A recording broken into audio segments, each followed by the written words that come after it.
Students, आज हम chapter 8 का अध्ययन करेंगे जिसका नाम है समय एवं गति का मापन। किस प्रकार समय और गति का मापन किया जाता है। तो देखते हैं बच्चों, स्टार्ट करते हैं लेसन।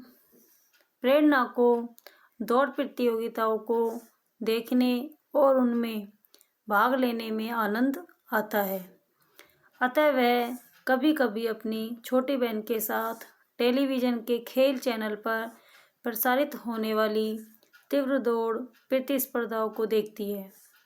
उसे जनपद स्तर पर हुई एक अतः विद्यालयी प्रतियोगिताओं में 100 मीटर की जनपद स्तर पर एक अंतर विद्यालय प्रतियोगिता में 100 मीटर की तीव्र दौड़ जीतने पर अपने जनपद की सबसे तीव्र धाविका घोषित किया गया जा चुका है। अब वह राज्य स्तर की प्रतियोगिताओं में भाग लेने के लिए प्रशिक्षण प्राप्त कर रही है। उसकी आकांक्षा है कि वह भविष्य में अंतर्राष्ट्रीय स्तर पर 100 मीटर की तीव्र दौड़ प्रतियोगिताओं में भारत का प्रतिनिधित्व करे। विगत ओलंपिक खेलों में हुई तीव्र दौड़ों की पुनर्प्रस्तुति देखते हुए प्रेरणा को सदैव विस्मय होता है कि दौड़ में लगा समय मापने में अब कितनी अधिक प्रगति हो चुकी है कि दो तेज धावक जो दौड़ की समापन रेखा को लगभग एक साथ पार करते हुए प्रतीत होते हैं, उनमें से भी विजेता की पहचान करना संभव हो गया है। उसके विद्यालय में खेल शिक्षक धावक प्रतियोगिताओं में समय मापन के लिए सदैव एक विशेष प्रकार की ही घड़ी का उपयोग में लाते हैं जो विराम घड़ी कहलाती है। समय देखने के लिए उसने अपनी माताजी को उनकी कलाई पर बंधी घड़ी का और अपनी बड़ी बहन को मोबाइल फ़ोन का उपयोग करते हुए देखा है। उसके चाचा जी को एक दृष्टिबाधित व्यक्ति है, वे एक ब्रेल अंकित घड़ी का उपयोग करते हैं। यानी कि आजकल समय मापन के लिए एक विशेष प्रकार की ही घड़ी को उपयोग में लाते हैं जो विराम घड़ी कहलाती है। समय देखने के लिए उसने अपनी माताजी को उनकी कलाई पर बंधी घड़ी का और अपनी बड़ी बहन को मोबाइल फ़ोन का उपयोग करते देखा है। और आजकल तो सभी लोग मोबाइलों में से टाइम देखते हैं। कुछ लोगों ने तो फैशन के तौर पर घड़ी बांधते हैं, बाकी टाइम के लिए घड़ी बांधना ही छोड़ दिया है। उसके चाचा जी जो एक दृष्टिबाधित है, यानी वो अंधे हैं, उनको दिखाई नहीं देता, वे एक ब्रेल अंकित घड़ी का उपयोग करते हैं जिससे अंधे व्यक्तियों को पढ़ाया जाता है ब्रेल लिपि से। ऐसे ही वो ब्रेल घड़ी का उपयोग करते हैं। इसके साथ हाल ही में उन्होंने एक बोलने वाली घड़ी भी खरीदी है जो एक बटन के स्पर्श पर समय की घोषणा करती है कि अब इतने बज चुके हैं। विद्यालय के प्रवेश द्वार के निकट दीवार पर भी एक घड़ी लगी है। यही सब सोचते सोचते उसका ध्यान सुदूर अतीत में उस समय की ओर चला गया जब लोगों के पास समय मापने के वे आधुनिक उपकरण नहीं थे जो वर्तमान समय में हमारे पास है, और इसके विषय में जानने की उसकी उत्कंठा तीव्र हो गई। किसकी? प्रेरणा की। कि वर्तमान समय समय मापने की बात उपकरण नहीं थे जो वर्तमान समय में हमारे पास हैं, पहले ये सब उपकरण नहीं थे। प्रेरणा सोच रही है जब घड़ियाँ नहीं होती थी तो लोग समय का मापन किस प्रकार करते थे। तो देखते हैं बच्चों, समय का मापन कैसे किया जाता है जब घड़ी नहीं थी। बहुत पहले से ही मनुष्य की रुचि व्यतीत हो रहे समय की जानकारी एकत्रित करने में रही है। मनुष्य ने यह अनुभव किया कि प्रकृति में ऐसी अनेक घटनाएं हैं जो एक निश्चित समय अवधि के पश्चात पुनरावृत्त होती हैं, जैसे सूर्य का उदय एवं अस्त होना, प्रतिदिन परिवर्तित होता हुआ चंद्रमा, प्रतिदिन परिवर्तित होती हुई चंद्रमा की कलाएं तथा परिवर्तित होती हुई ऋतुएं। समय निर्धारण के लिए उन्होंने इन घटना चक्रों का उपयोग करना आरंभ किया। सबसे पहले उन्होंने पंचांग कैलेंडर बनाए। सूर्य के उदय अस्त होने के चक्र द्वारा एक दिन को परिभाषित किया गया। उसके बाद दिन के किसी समय को जानने की विधिया की खोज आरंभ हुई। इसी क्रम में उन्होंने ऐसे अनेक यंत्र निर्मित किए जिनसे उन्हें एक दिन के अंतर्गत लघु समय अंतरालों को मापने में सहायता प्राप्त हुई। इनमें से कुछ थी धूप घड़ियाँ, कुछ थी जल घड़ियाँ, रेत घड़ियाँ और मोमबत्ती घड़ियाँ।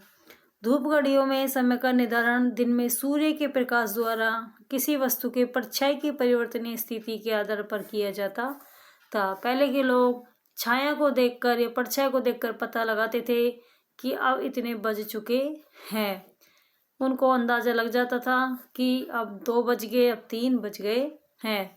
जल घड़ियों में समय मापने हेतु किसी पात्र के भीतर से बाहर अथवा बाहर से भीतर की ओर होने वाले जल प्रवाह का उपयोग किया जाता था कि इतने देर में यह जल इतना आएगा तो इतने बज जाएंगे, और जब ऊपर जैसे जैसे वो बढ़ता जाता है वैसे वैसे समय का पता लगाते जाते हैं।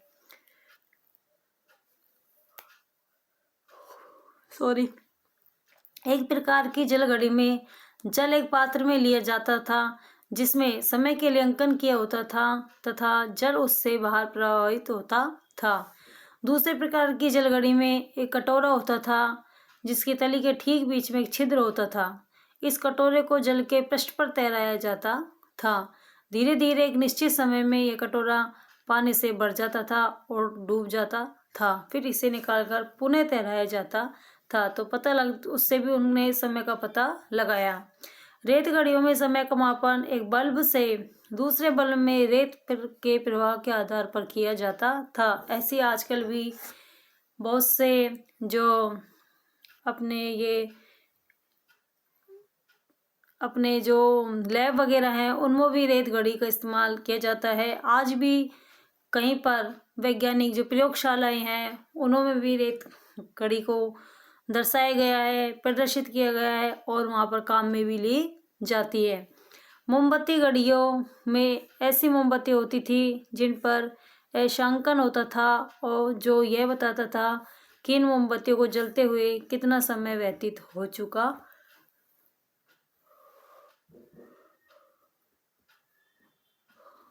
है। मोमबत्ती घड़ियाँ।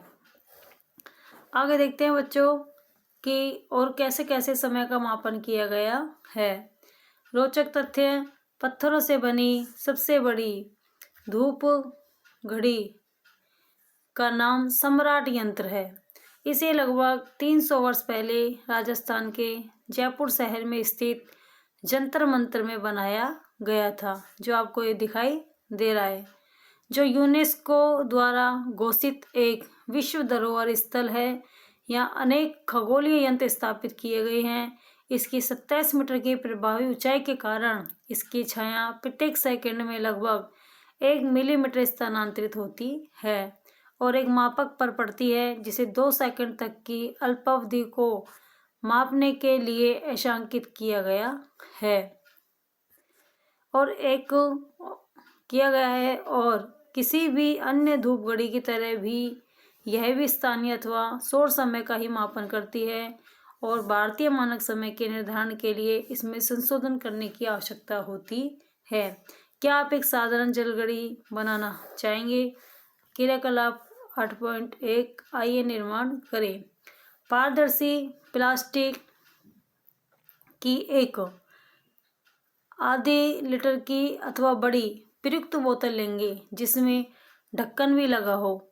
इसे लगभग बीच से काटकर 2 भागों में विभाजित करेंगे, जैसे चित्र 8.5 क में दर्शाया गया है। एक ड्राइंग पिन का उपयोग करके बोतल के ढक्कन के बीच में एक छोटा सा छिद्र बनाएंगे, जैसा चित्र 8.5 ख में दर्शाया गया है। उसके बाद बोतल के ऊपरी भाग को उल्टा करके नीचे वाले आधे भाग के ऊपर रखेंगे। चित्र 8.5 ग में बोतल के ऊपरी भाग में जल भरेंगे। जल का स्तर स्पष्टतया दृष्टिगत हो यानी दिखाई देता हो, इसके लिए आप जल में शय की कुछ बूंदें अथवा रंग मिलाएंगे, जैसे चित्र 8.5 ग में दिखाया है। जल बूंद बूंद कर बोतल के निचले भाग में गिरने लगेगा। घड़ी का उपयोग करके प्रत्येक मिनट के बाद जल के स्तर को अंकित करते जाएंगे जब तक कि सारा जल नीचे वाले भाग में एकत्रित नहीं हो जाता। यानी प्रत्येक मिनट के बाद जल के स्तर को अंकित करेंगे जब तक उसमें जितना भी जल है यानी पूरा जल नीचे वाले भाग में एकत्रित नहीं हो जाता है। आपकी जल घड़ी तैयार है। क्या आप अनुमान लगा सकते हैं कि इसे उपयोग में कैसे लाया जाएगा? जल को नीचे वाले भाग से वापस ऊपर के भाग में उड़ेल लीजिए और बूंद बूंद कर नीचे के भाग में गिरते जल के स्तर पर ध्यान दीजिए। हर बार जब जल आपके द्वारा अंकित किसी चिन्ह तक पहुंचता है तो इसका अर्थ है कि 1 और मिनट व्यतीत हो चुका होता है। यानी कि उसमें जैसे जैसे जल अपने अंकित किसी चिन्ह तक पहुंचता है तो उसका अर्थ है कि 1 और मिनट व्यतीत हो चुकी है। इस तरह उन्होंने समय का मापन यानी जल घड़ी बनाई। रोचक तथ्य है, प्राचीन भारत में समय का मापन छायाओं और जल घड़ियों का उपयोग करके किया जाता था। छाया आधारित समय मापन का सबसे प्राचीन उल्लेख कौटिल्य के अर्थशास्त्र, जिसे सामान्य संवत पूर्व 2वीं शताब्दी से सामान्य संवत 3वीं शताब्दी के बीच रचा तथा संशोधित किया गया था, में प्राप्त होता है। सामान्य संवत 530 के आसपास वराहमिहिर ने एक ऊर्ध्वाधर घड़ी की छाया के पदों में समय ज्ञात करने का एक सटीक व्यंजक दिया था। जल निष्क्रमण प्रकार की जल घड़ियों का वर्णन अर्थशास्त्र, शार्दूल, कर्णावधान तथा अन्य कुछ ग्रंथों में सामान्य संवत की प्रारंभिक शताब्दियों में किया गया है। इन घड़ियों के द्वारा बताया गया समय बहुत यथार्थ नहीं था, यानी सही नहीं था, क्योंकि जैसे जैसे जल का स्तर घटता था वैसे वैसे प्रवाह की दर कम हो जाती थी। इसे प्लवमान पात्र, वही जल का स्तर घटेगा तो और धीरे धीरे प्रवाह होगा, यानी वो धीरे धीरे आएगा। प्लवमान पात्र प्रकार की घड़ी अथवा घंटी का यंत्र के विकास का पथ प्रशस्त हुआ। इसका पहला उल्लेख आर्यभट्ट ने किया और फिर उसके बाद के अनेक खगोलीय ग्रंथों से मिलता है। बौद्ध मठों, राजमहलों एवं नगर चौराहों पर समय नियमित रूप से घंटी का यंत्र की सहायता से मापा जाता था और प्रत्येक बार जब पात्र डूबता था तो इसकी घोषणा ढोल, शंख अथवा घंटा बजाकर की जाती थी। यद्यपि 19वीं शताब्दी के उत्तरार्ध में धीरे धीरे घंटी का यंत्र का स्थान लोलक घड़ियां लेती गई, किंतु धार्मिक स्थलों पर अनुष्ठानों में इनका उपयोग सतत होता रहा, यानी लगातार होता रहा। जैसे अपन बोलते हैं घंटाघर, तो उस पर जैसे 12 बज जाते हैं तो उसका एक बीप बोलता है, यानी एक आवाज़ सुनाई देती है। कहीं पर इसको भोपू बोलते हैं, कहीं पर क्या बोलते हैं, सायरन बोलते हैं। इस तरीके से जैसे जैसे टाइम बजता था, भाई सुबह के 5 बज गए, 10 बज गए, 12 बज गए, 4 बज गए, 9 बज गए, ऐसे उसका सायरन अलग अलग टाइम पर बोलता था। आगे देखते हैं बच्चों, जैसे जैसे मानव सभ्यता का विकास हुआ और विशेषकर जब लोगों ने दूरस्थ स्थानों की यात्राएं करनी प्रारंभ की तो समय का मापन बहुत महत्वपूर्ण हो गया। इस कारण 14वीं शताब्दी और उसके बाद के वर्षों में भारों, गियरों और कमानियों द्वारा प्रचलित समय मापन की उत्तरोत्तर उन्नत होती हुई यांत्रिक युक्तियों का विकास होना आरंभ हुआ। तथापि 17वीं शताब्दी में लोलक घड़ी के आविष्कार को यांत्रिक उपकरणों द्वारा समय मापन के क्षेत्र में एक प्रमुख खोज माना गया है। फिर इसके बाद हमने वैज्ञानिकों ने यह लोलक घड़ी बनाई। इनमें कमानी वगैरह भार लगा के, कोई गियर लगा के ये वाली हाइगेंस की लोलक घड़ी बनाई। वैज्ञानिक से परिचय देखते हैं बच्चों। लोलक घड़ी का आविष्कार सामान्यतः संवत 1656 में हुआ और सामान्य संवत 1657 में क्रिश्चियन हाइगेंस सामान्य संवत 1629 से 1695 द्वारा इसे पेटेंट कराया गया। उन्होंने गैलीलियो गैलीली द्वारा लोलकों पर किए गए प्रयोगों से प्रेरणा प्राप्त की थी। ऐसा कहा जाता है कि एक बार गिरजाघर में बैठे हुए गैलीलियो का ध्यान छत से लटके हुए एक लैंप की ओर गया जो दोलन कर रहा था, यानी वो इधर उधर हिल रहा था, गति कर रहा था। समय मापने के लिए अपनी नाड़ी का उपयोग करके गैलीलियो ने पाया कि प्रत्येक दोलन में लैंप द्वारा लिया गया समय एक समान था, यानी उसमें जितनी बार भी लैंप वो उसने दोलन किया लैंप ने, उसका समय लैंप द्वारा लिया गया जो भी समय है वो पूरा समान था। जैसे जैसे वो दोलन कर रहा था वैसे वैसे वो समय समान आ रहा था। विभिन्न लोलकों से प्रयोग करने के पश्चात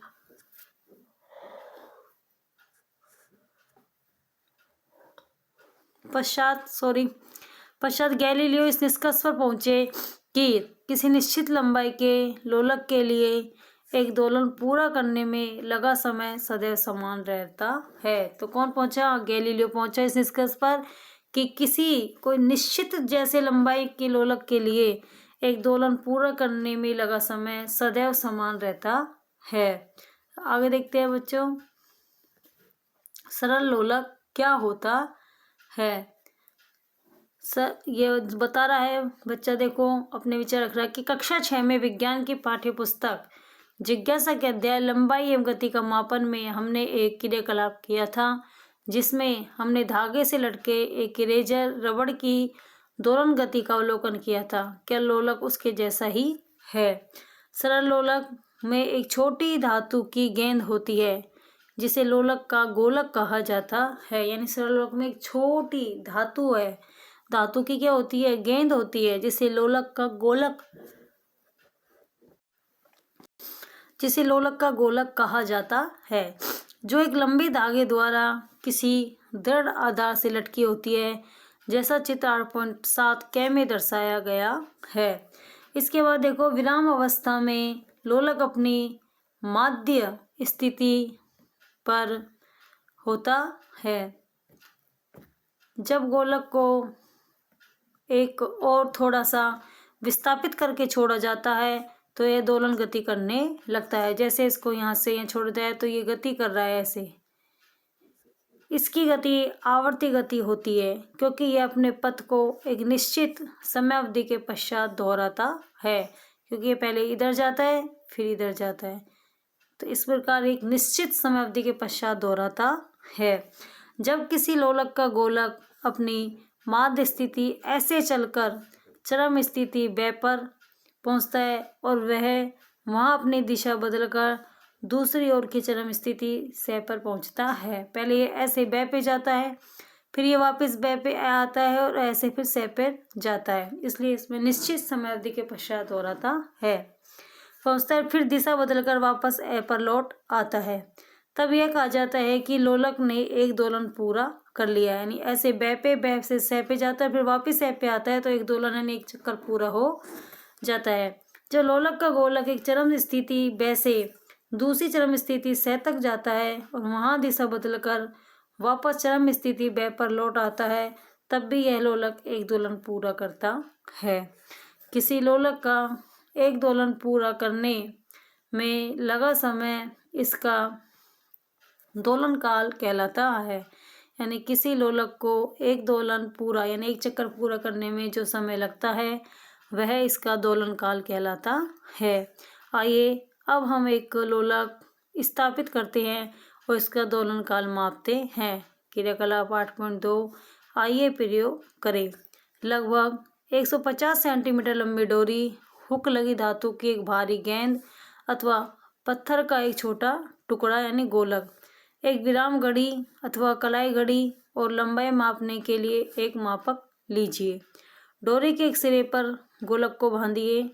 डोरी के दूसरे सिरे को किसी दृढ़ आधार से इस प्रकार बांधिए कि आधार और गोलक के मध्य डोरी की लंबाई लगभग 100 सेंटीमीटर रहे, यानी उनके दोनों के बीच की जो दूरी है वो कितनी रहे, 100 सेंटीमीटर रहे। लोलक के गोलक को विरामावस्था में आने देंगे। आपका लोलक अब प्रयोग के लिए तैयार है। गोलक को हल्के से पकड़िए और थोड़ा सा विस्थापित करके छोड़ दीजिए, यानी थोड़ा सा धक्का देकर यानी दूर सरका कर छोड़ दीजिए। ध्यान रखिए कि छोड़ते समय गोलक को झटका न लगे और डोरी सम्यक रूप से तनी रहे। क्या आपका लोलक अब दोलन कर रहा है? एक घड़ी का उपयोग करके लोलक को 10 दोलन पूरे करने में लगा समय मापिए। समय का यह मान तालिका 8.1 में अभिलेखित कीजिए। इस क्रियाकलाप को 3-4 बार दोहराइए। 10 दोलनों में लोलक द्वारा लिए गए समय को 10 से विभाजित कीजिए और इस प्रकार अपने लोलक के दोलन काल का परिकलन कीजिए। तालिका 8.1 में ये मान अभिलेखित कीजिए। तालिका 8.1 सरल लोलक का दोलन काल। डोरी की लंबाई 100 सेंटीमीटर। 10 दोलनों में लिया गया समय सेकंड में। दोलन काल सेकंड में।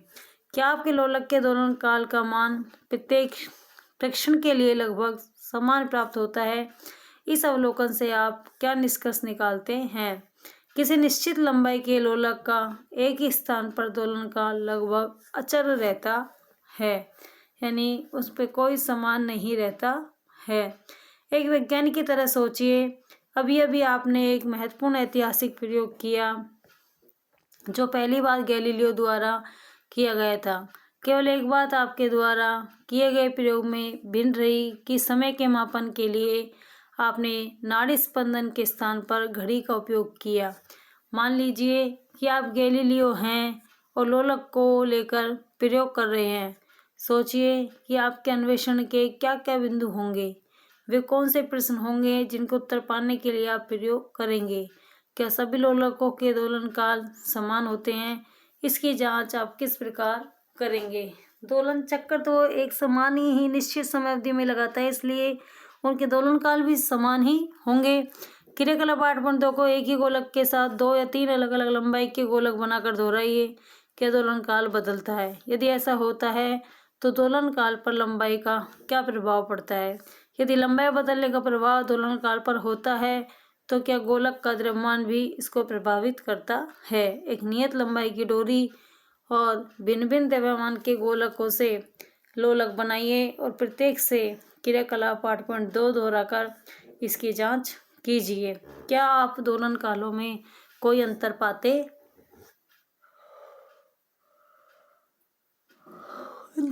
हैं?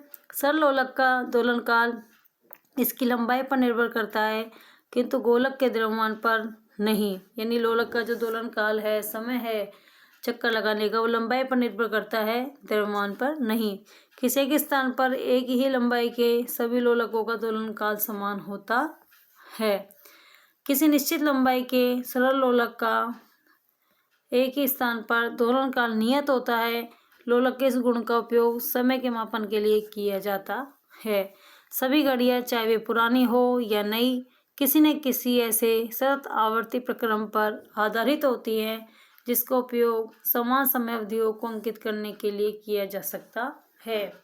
आधुनिक घड़ियों में भी समय मापन के उसी आधारभूत सिद्धांत, किसी निश्चित अवधि के पश्चात दोहराई जाने वाले प्रक्रम का उपयोग किया जाता है, किंतु यह या तो किसी क्वार्ट्ज मणिवी के क्वार्ट्ज घड़ियों में अथवा किसी विशिष्ट परमाणु के परमाणु घड़ियों में सूक्ष्म एवं अत्यंत द्रुत कंपनों का उपयोग करती है।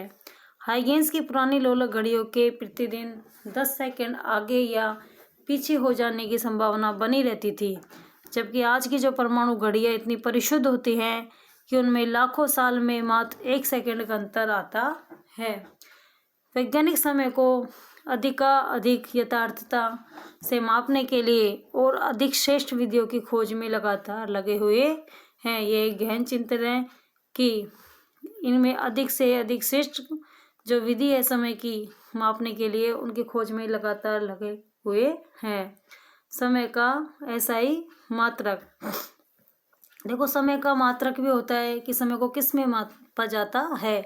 समय का ऐसा ही मात्रक होता है सेकंड, यानी समय को सेकंड में मापा जाता है। इसका प्रतीक है एस, यानी सेकंड को हम एस से प्रदर्शित करते हैं। समय के अपेक्षाकृत बड़े मात्रक मिनट एवं घंटा है। 60 सेकंड की 1 मिनट होती है और 60 मिनट का 1 घंटा होता है, क्योंकि 1 मिनट में 60 सेकंड होती है। 60 सेकंड की 1 मिनट होती है और 60 मिनट का 1 घंटा होता है, यानी 3600 सेकंड होती है। समय के मात्रकों और उनके प्रतीकों को लिखने के लिए कुछ मानक नियम हैं। अंग्रेजी भाषा में सभी वर्ण बड़े और छोटे अक्षरों में अलग अलग लिखे जाते हैं। अतः समय के मात्रकों जैसे सेकंड, मिनट, घंटा आदि को जब अंग्रेजी में लिखते हैं तो ये सभी छोटे अक्षरों में लिखे जाते हैं।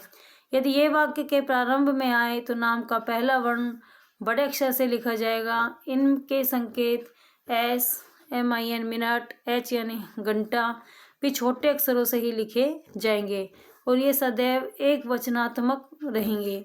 वाक्य के अंत के अतिरिक्त अन्यत्र संकेतों के बाद कहीं भी बिंदु पूर्ण विराम नहीं लगाया जाता है। समय का माप लिखते समय संख्या और मात्रा के बीच सदैव एक अक्षर की चौड़ाई जितना रिक्त स्थान छोड़ना चाहिए। इस बात पर भी ध्यान दें कि सेकंड के लिए से या SEC लिखना और घंटे के लिए घ या HRS लिखना सही नहीं है। आगे देखते हैं रोचक तथ्य। घंटी का यंत्र के पात्र में छिद्र ऐसा बनाया गया था कि इसको भरने और डूबने में 24 मिनट लगते थे। इस घड़ी द्वारा मापे गए इस समय को एक मात्रक माना जाता था, जिसे घटिका अथवा घंटी नाम दिया गया था। यह समय का मानक मात्रक बन गया था, जो 19वीं शताब्दी के अंत तक प्रचलन में रहा। इस प्रकार 24 घंटे का दिन 60 समान घंटियों में विभाजित किया गया था। देखिए क्रियाकलाप 8.3 आइए पहचाने। चित्र 8.9 में दर्शाई गई दीवार घड़ी को ध्यानपूर्वक देखिए। आप इसके द्वारा छोटे से छोटे कितने समय अंतराल को माप सकते हैं। 1 सेकंड वह न्यूनतम समय अंतराल है जिसे इस घड़ी के द्वारा मापा जा सकता है। अब देखते हैं जो विज्ञान एवं समाज। आज के जगत में 1 सेकंड के सूक्ष्म अंशों का मापन भी बहुत महत्वपूर्ण हो गया है। उदाहरण के लिए दौड़ प्रतियोगिताओं में विजेता सुनिश्चित करने के लिए प्रयुक्त समय मापक यंत्र सेकंड के 100वें भाग और यहाँ तक कि 1000वें भाग अर्थात मिली सेकेंड तक को भी अभिलिखित कर सकते हैं। चिकित्सा क्षेत्र में स्वास्थ्य संबंधी समस्याओं के संसूचन के लिए, जैसे हृदय गति को मॉनिटर करने वाली ECG मशीन हृदय स्पंदनों में मिली सेकेंड में हुए परिवर्तनों का भी मापन करती है। संगीत में डिजिटल अभिलेखन करते समय ध्वनि का ग्रहण प्रति सेकंड हजारों बार किया जाता है, ताकि इसका श्रवण करते समय सतत मधुर ध्वनि प्राप्त हो। अनेक उपकरणों में इससे भी छोटी समय अवधियों का प्रयोग होता है, जैसे कि स्मार्ट फोन और कंप्यूटर में सिग्नलों का माइक्रोसेकंड यानी 1 सेकंड के 10 लाख भाग में किया जाता है, जिससे वे अत्यंत तीव्र परिचालित होते हैं। अंतरिक्ष अनुसंधान, चिकित्सा क्षेत्र तथा उन्नत विज्ञान प्रयोगों के लिए इनसे भी अधिक परिशुद्ध समय मापी उपकरणों का विकास करने में वैज्ञानिक लगे हुए हैं। हमारी घड़ियाँ जितनी शीघ्रता के साथ यथार्थ समय बताएंगी, उतनी ही वे समाज की ऐसे तरीकों से सहायता करेंगी जिनके बारे में हमने सोचा भी नहीं होगा। देखो प्रेरणा बहुत आ रही है कि समान दूरी की दौड़ के लिए समय मापकर हम यह बता सकते हैं कि कौन अधिक तेज दौड़ा, किंतु अलग अलग दूरियों की दौड़ों की तुलना करनी हो तो हम ये किस प्रकार बता पाएंगे। देखो जो धीमा या तेज, कि किस प्रकार कौन धीमा चलता है कौन तेज चलता है। जब हम कह सकते हैं कि किसी वस्तु की गति धीमी है या तेज है तो हमारा क्या अभिप्राय होता है। मान लीजिए कि आप एक सरल रेखीय धावन पथ पर 100 मीटर की दौड़ देख रहे हैं। सभी धावक आरंभ रेखा से एक साथ दौड़ना प्रारंभ करते हैं, परंतु कुछ समय के पश्चात वे आगे पीछे हो जाते हैं। हम किस प्रकार निर्णय करते हैं कि उनमें से कौन अधिक तेज दौड़ रहा है और कौन सबसे कम यानी सबसे धीरे दौड़ रहा है। किसी क्षण पर जो धावक अन्य सभी से आगे है वह उन सभी से तेज दौड़ रहा है। अतः वह व्यक्ति जिसने समान समय में अधिक दूरी तय की है वह अधिक तेज धावक है। दिए गए समय अंतराल में विभिन्न व्यक्तियों द्वारा चलाई गई दूरियां यह बताती हैं कि उनमें से कौन तेज चल रहा है और कौन धीमा। प्राय हम ये कहते हैं कि तेज दौड़ने वाले व्यक्ति की चाल अधिक थी। संभवतः आप चाल शब्द से परिचित हैं। चाल क्या होती है? चाल वह होती है जो हम चलते हैं या कोई भी चीज़ का समय मतलब कोई निश्चित समय में चली गई दूरियों की तुलना करते हैं। तो देखिए बच्चों, हम यहाँ पर अब चाल के बारे में पढ़ते हैं कि चाल क्या होती है। दो या दो से अधिक वस्तुओं द्वारा इकाई समय में चली गई दूरियों की तुलना करके यह पता लगाया जा सकता है कि उनमें से कौन सी वस्तु अधिक तेज चल रही है। इकाई समय 1 सेकंड, 1 मिनट अथवा 1 घंटा हो सकता है। इकाई जो समय है वो 1 सेकंड भी हो सकता है या 1 मिनट अथवा 1 घंटा भी हो सकता है। किसी वस्तु द्वारा इकाई समय में चली गई दूरी को उस वस्तु की चाल कहा जाता है। यानी एक निश्चित समय में चली गई जो दूरी है वो उस वस्तु की चाल होती है। हम किसी वस्तु की चाल कैसे ज्ञात कर सकते हैं? यदि हमें किसी वस्तु द्वारा चली गई कुल दूरी और उस दूरी को तय करने में लगा समय ज्ञात हो तो उसकी चाल का परिकलन किया जा सकता है। यानी किसी वस्तु की चाल उसके द्वारा चली गई कुल दूरी को उस दूरी को चलने में लगे कुल समय से विभाजित करने पर प्राप्त होती है। यानी जितनी दूरी हमने तय की है वो और दूरी में लगा हुआ कुल समय, तो दूरी बराबर समय यानी चाल बराबर दूरी बटा समय। जब दूरी में हम समय का भाग देंगे तो चाल आ जाएगी। चाल का मात्रक क्या होगा? लंबाई और समय के ऐसा मात्रक हमें ज्ञात है। चाल क्योंकि दूरी बटा समय है, चाल का ऐसा मात्रक मीटर प्रति सेकंड है और इसे m प्रति s द्वारा व्यक्त किया जाता है। चाल को अन्य मात्रकों में भी व्यक्त किया जा सकता है। यदि हम दूरी को किलोमीटर में और समय को घंटे में व्यक्त करें तो चाल का मात्रा किलोमीटर प्रति घंटा होगा, जिसे किलोमीटर यानी km प्रति और घंटा यानी h द्वारा व्यक्त किया जाएगा। इसका हम एक एग्जाम्पल देखते हैं। उदाहरण 8.1 स्वाति का विद्यालय उसके घर से 3.6 किलोमीटर की दूरी पर है। कितने पे? 3.6 किलोमीटर की दूरी पर है। साइकिल चलाकर वह अपने घर से विद्यालय तक 15 मिनट में पहुंचती है। उसकी साइकिल की चाल को मीटर प्रति सेकंड में परिकलित कीजिए। यानी किलोमीटर और मिनट मतलब समय दे रखा है मिनट में और दूरी दे रखी है किलोमीटर में। तो हमको या तो मिनट को घंटे में बदलना होगा या फिर दूरी को है जो हमें मिनट में बदलना होगा। तो हम देखो यहाँ साइकिल की चाल का सूत्र है चली गई दूरी बटा दूरी तय करने में लगा कुल समय। तो चली गई दूरी कितनी है? 3.6 किलोमीटर और समय कितना है? 15 मिनट। तो यहाँ पर देखो 3.6 किलोमीटर तो एक मीटर में कितने होते हैं? 1000 किलोमीटर। तो यहाँ पर देखो 3.6 गुणा 1000 कर देते हैं मीटर प्रति किलोमीटर। किलोमीटर से किलोमीटर गए 1000 मीटर हो गए। 15 मिनट गुणा 60 सेकंड बटा मिनट कर देते हैं। तो यहाँ पर क्या हो गया? 3.6 गुणा 1000 मीटर, 15 गुणा 60 सेकंड। तो यहाँ पर 0 से 0 कट जाएगा, यहाँ से काट पीट के और यहाँ पर 4 मीटर प्रति सेकंड बच जाएगा। तो चाल कितनी आ गई? 4 मीटर प्रति सेकंड। क्रियाकलाप 8.4। आइए परिकलन करें। इंटरनेट पर रेलवे समय सारणी का अवलोकन कीजिए। आप जिस स्थान पर रहते हैं उसके निकटतम रेलवे स्टेशन पर रुकने वाली किसी रेलगाड़ी की पहचान कीजिए। आगे के जिस स्टेशन पर यह रेलगाड़ी रुकती है उसके नाम का पता लगाइए। रेलवे समय सारणी से उस स्टेशन की दूरी भी ज्ञात कीजिए। रेलगाड़ी का आपका स्टेशन छोड़ने और अगले स्टेशन पर पहुंचने का समय भी रेलवे समय सारणी देखकर अभिलेखित कीजिए। इन दोनों स्टेशनों के बीच की दूरी तय करने में रेलगाड़ी द्वारा लिए जाने वाले समय का परिकलन करने के लिए इन दो समय मानों का अंतर निकालिए। इन दो स्टेशनों के बीच रेलगाड़ी की चाल का परिकलन कीजिए तथा तालिका 8.2 में अभिलेखित कीजिए।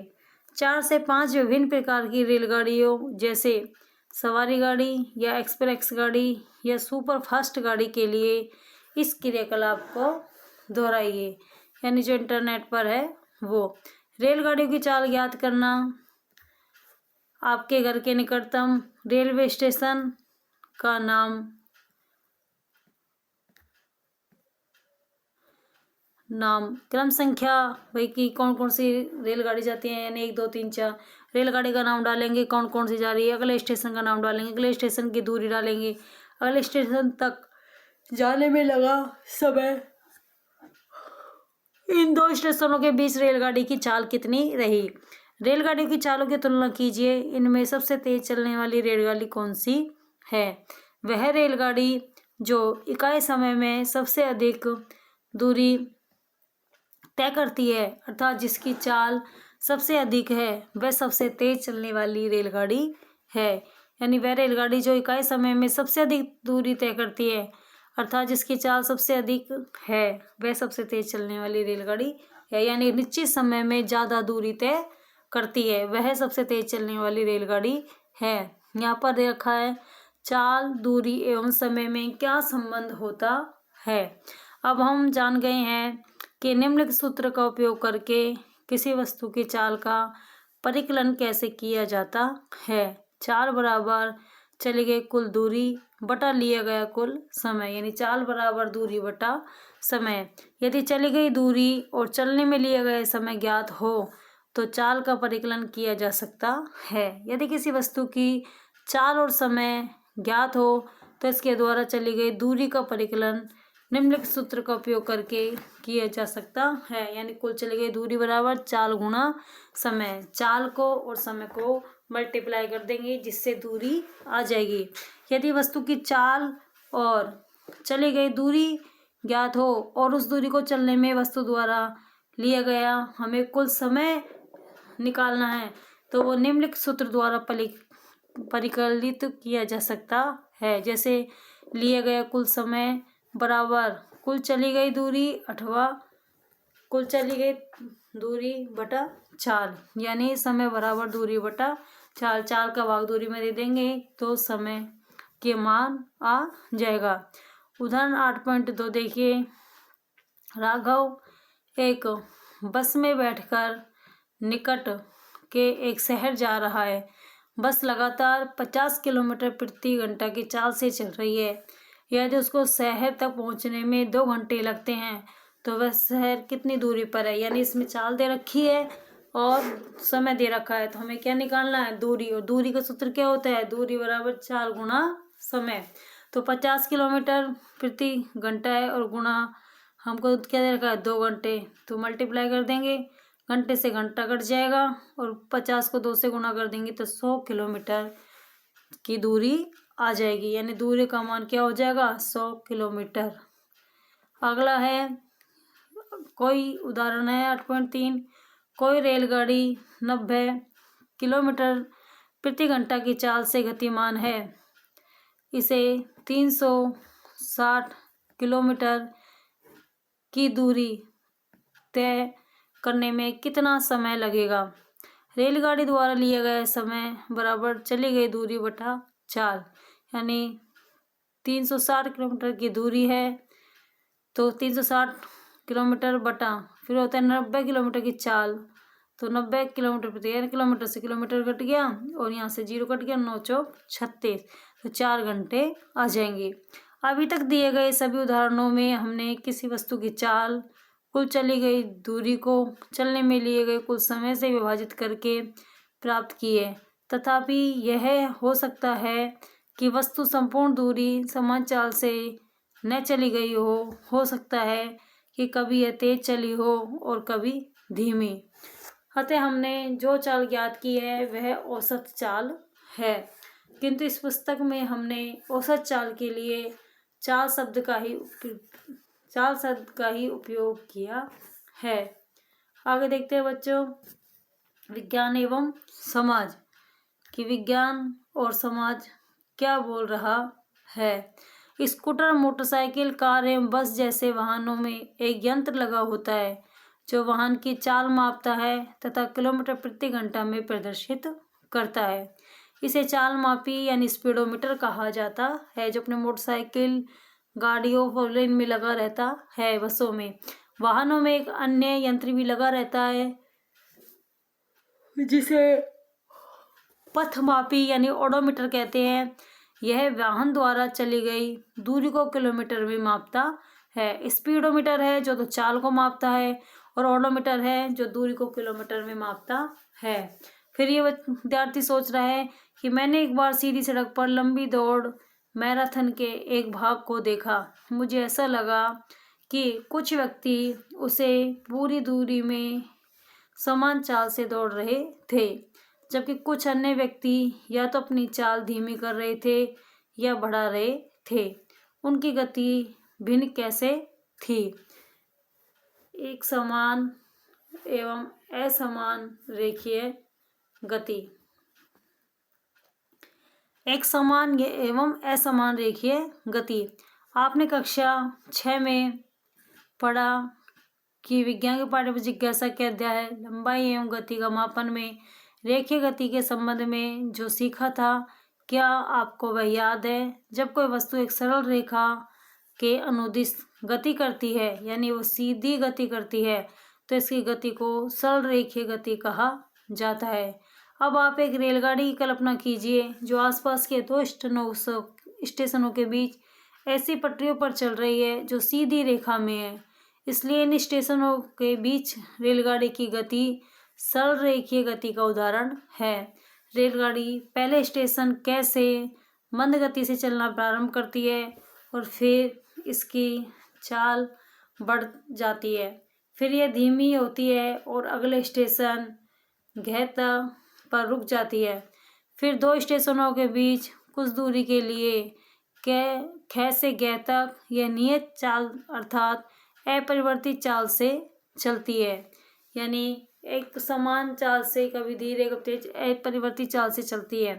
नियत चाल से सरल रेखा में गतिमान वस्तु के लिए कहा जाता है कि यह एक समान रेखीय गति कर रही है। यदि कोई वस्तु जो एक सरल रेखा में तो चल रही है परंतु अपनी चाल बदलती रहती है, तो इसकी गति को असमान रेखीय गति कहा जाता है। रेलगाड़ी की गति क और ख तथा ग और ग के बीच असमान है। कोई वस्तु जब एक समान रेखीय गति करती है तो यह समान समयांतरालों में समान दूरियां तय करती है, जबकि असमान रेखीय गति में यह समान समयांतरालों में भिन्न भिन्न दूरियां तय करती है। दो रेलगाड़ी यानी एक्स एवं वाई द्वारा प्रातः 10 बजे और 11 बजे के बीच चली गई दूरियों के आंकड़े तालिका 8.3 में दिए गए हैं। तालिका 8.3 यानी 10 मिनट के समान समयांतरालों में दो रेलगाड़ियों द्वारा चली गई दूरियां। समय पूर्वाह्न यानी 10 बजे रेलगाड़ी एक्स और रेलगाड़ी वाई स्थिति दे रखी है, दोनों की दूरी दे रखी है, दोनों की स्थिति किलोमीटर में, दूरी किलोमीटर में। 10 बजे से लेकर और 11 बजे यानी 10, 10, 10, 10, 20, 10, 30, 10, 40, 10, 50 और 11 बजे तक तो देखो 10 बजे इनकी स्थिति है 0-0 और वाई की भी 0-0।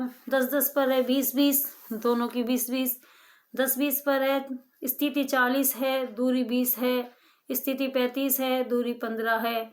10-30 पर स्थिति 60 है, दूरी 20 है। स्थिति 50 है, दूरी 15 है। 10-40 पर स्थिति 80 है, दूरी 20 है। स्थिति 75 है, दूरी 25 है। 10-50 पर स्थिति 100 है, दूरी 20 है। स्थिति 95 है, दूरी 20 है। 11 बजे स्थिति 120 है, दूरी 20 है। स्थिति 120 है, दूरी 25 है। इनमें से कौन सी रेलगाड़ी 10 और 11 के बजे सॉरी बच्चों, इनमें से कौन सी रेलगाड़ी 10 और 11 बजे के बीच एक समान रेखीय गति में है?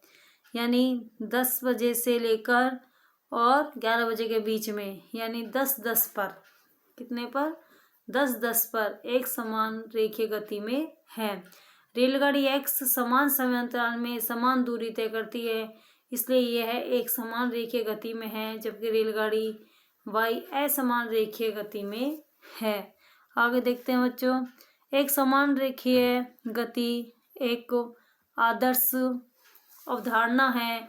अपने दैनिक जीवन में हमें कठिनाई से ही कोई वस्तु मिलती है जिसकी चाल लंबी दूरियों तक या दीर्घकाल के लिए अचर बनी रहती है। यही कारण है कि हमें औसत चालों का उपयोग करना पड़ता है। संक्षेप में, लोलक द्वारा एक दोलन पूरा करने में लिया गया समय उसका दोलन काल कहलाता है। किसी स्थान पर एक निश्चित लंबाई के किसी लोलक का दोलन काल अचर रहता है। समय का एसआई मात्रक सेकंड है। इसका प्रतीक एस है। किसी वस्तु की औसत चाल इस वस्तु द्वारा चली गई कुल दूरी को इसके द्वारा इस दूरी को चलने में लिए गए कुल समय से विभाजित करने पर प्राप्त होती है।